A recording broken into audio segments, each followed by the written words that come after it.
Safety is the most important factor for me when looking for a vehicle. It was in January. I was on my way to work. All of a sudden there was a whiteout.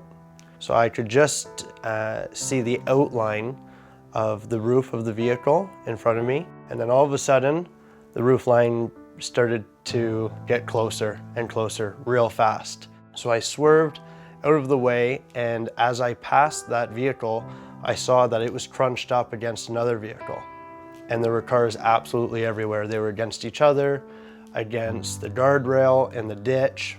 So I swerved one way, swerved the other. I avoided two other cars, and I was aiming to get in between a pickup truck and a big dump truck.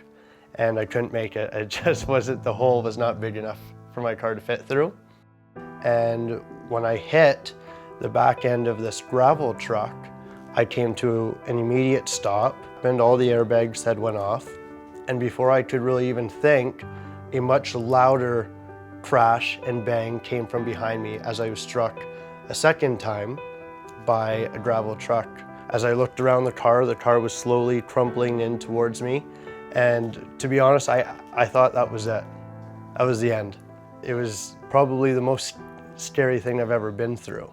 And then everything stopped. It was dead silent. And I kind of just wiggled my toes to make sure that everything was still working. It was. I unbuckled my seatbelt. The windshield had been ejected from the second impact. I climbed through the front windshield and just started running down the highway. Lucky to be alive. I believe wholeheartedly that the design and the safety specs that went into that vehicle specifically are what led to me being here to be able to tell my story. As soon as I started to slam my brakes, the ABS kicked in immediately. That's what allowed me to actually maneuver around the vehicles. So if it wasn't for that, I probably would have hit the very first car, and in turn, the impact that came later on would have been much more severe. Certainly the crumple zones that are in the vehicle would have directed any of the energy that was coming in towards me and rerouted it throughout the car and dispersed it away from the main cabin where I was. So I just wanted to get into contact with someone just to say thanks.